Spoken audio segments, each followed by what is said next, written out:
ఉగ్రవాదానికి వాళ్ళు ఎందుకు సపోర్ట్ చేస్తారు?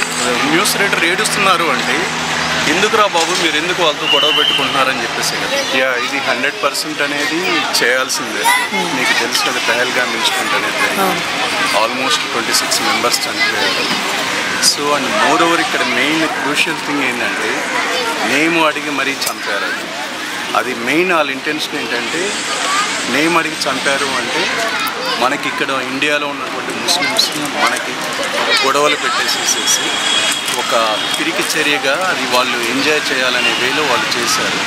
అండ్ మోర్ ఓవర్ ఏంటంటే ఇక్కడ ముస్లిం లీడర్స్ కూడా స్ట్రాంగ్గా అపోజ్ చేశారు. అసదుద్దీన్ ఓవైసీ గారు కానీ చాలామంది కూడా ఇలాంటి పిరికి చర్యలు మీరు చేయవద్దు, మేమందరం కూడా ఒకటి, ఏదైనా సంథింగ్ ఒకటి జరిగింది అంటే నేషన్ మొత్తం ఒకే స్టాండ్ మీద ఉంటాము. అంటే మనం స్ట్రైక్ కానీ సర్జికల్ స్ట్రైక్స్ కానీ ఏదైనా కూడా చేసినా కూడా ఇప్పుడు అడక్కదినే పరిస్థితిలో ఉంది పాకిస్తాన్ అనేది. వాడు ఏంటంటే ఒక 100 రూపీస్ ఈరోజు అడుక్కుంటున్నాను, ఇంకొక 1000 రూపాయలు అడుక్కునేదానికి టార్గెట్ చేసుకున్నారు. ఆ 100 రూపీస్ అడుక్కుందటానికి కాకుండా ఓన్గా ఏ విధంగా ఎర్న్ చేయాలనేది వేస్ పాయింట్ అవుట్ చేయట్లేదు. వాడు ఈ వేలో ఆలోచిస్తున్నాడు. అన్ని కంట్రీస్ కూడా ఇండియాకి సపోర్ట్గా ఉంటాయి. సో ఇలాంటివన్నీ కూడా మనం ఎంత స్ట్రాంగ్గా ఎదుర్కొంటామంటే అంత స్ట్రాంగ్గా ఎదుర్కొంటాము. ప్రతి కంట్రీ కూడా ఇండియాకి సపోర్టివ్గా ఉంది. మీకు తెలుసు టర్కీ కూడా ల్యాండ్ అయింది అక్కడ ప్లేన్ అనేది, మళ్ళీ రిటర్న్ వెళ్ళిపోయింది. ఎందుకంటే వీళ్ళు చేసిన ఏదో పనులు ఈ విధంగా ఉన్నాయి కాబట్టి ఏ కంట్రీ కూడా ఇది యాక్సెప్ట్ చేయలేదు. చైనా సపోర్ట్ చేస్తున్నట్టుంది కదా సార్. మరి ఒకవేళ యుద్ధం వస్తే చైనా పాకిస్తాన్ సపోర్ట్ చేస్తే ఇండియా నష్టపోయే అవకాశం ఉంటుందా? లేదు, వాళ్ళు ఎందుకు సపోర్ట్ చేస్తారు? ఏ కంట్రీ కూడా సపోర్ట్ చేయదండి. అంటే సపోర్ట్ చేస్తున్నారు అనే వేలో ఈ ఎదవలు ఏంటంటే మీరు మీడియా వాళ్ళు ఏంటంటే మన పాకిస్తాన్ మీడియా వాళ్ళు నాట్ మన కాదు పాకిస్తాన్ మీడియా వాళ్ళు ఏంటంటే ఆ విధంగా హైప్ క్రియేట్ చేసేసుకుని వాళ్ళు సునకాలు అందుకుంటున్నారు. ఏ కంట్రీ సపోర్ట్ చేయదు.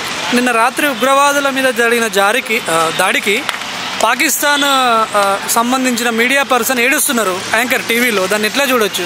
అంతే కదా, ఇప్పుడు 40% పాకిస్తాన్ అంటే వాళ్ళు కూడా ఉగ్రవాదానికి సపోర్ట్ చేస్తున్నారు అనుకోవచ్చా?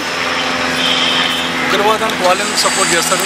న్యూస్ రీడర్ ఏడుస్తున్నారు అంటే ఎందుకురా బాబు మీరు ఎందుకు వాళ్ళతో గొడవ పెట్టుకుంటున్నారని చెప్పేసి కదా. వాళ్ళు ఎందుకు సపోర్ట్ చేస్తారు? మీడియా పర్సన్ ఏడుస్తున్నాడు అక్కడ. 40% Pakistanis are not at all willing to fight with India అనమాట.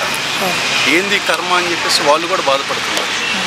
అంటే ఆ సిచ్యువేషన్లో ఉండి వాళ్ళు కొందరు అధికారులు తీవ్రమైన వ్యాఖ్యలు చేస్తున్నారు. యుద్ధం చేయగలుగుతాం మేము అని, మోడీని చంపేస్తామని కూడా ఈరోజు ఒక రిలీజ్ చేశారు.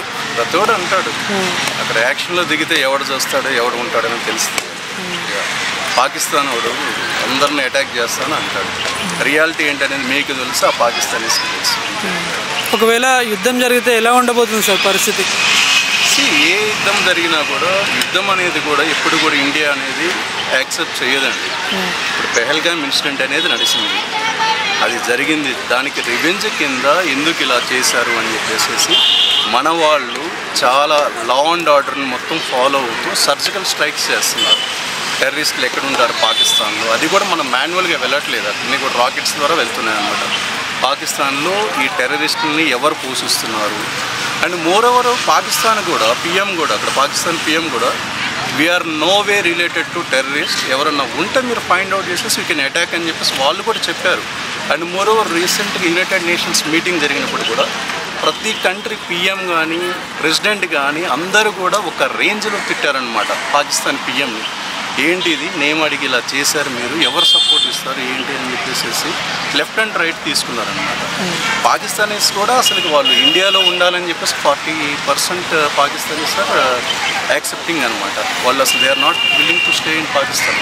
సో ఈ దెబ్బతో మళ్ళీ ఫ్యూచర్లో భారతదేశం వైపు ఆ పాకిస్తాన్ అనేది అటాక్ చేయడం కానీ, ఆ పహల్గామ్ కానీ పుల్వామా అలాంటి అటాకులు చేయొద్దు అంటే గట్టిగా దెబ్బతీయాలని ప్రజలైతే వ్యక్తం చేస్తున్నారు.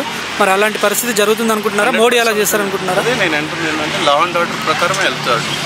ఇప్పుడు ఇలా చేశాడు, మళ్ళీ ఏదన్నా దానికి రిప్లై అనేది స్ట్రాంగ్ ఇచ్చాడు, మనకి ఇంకా డబుల్ రిప్లై అనేది ఇస్తాం అనమాట.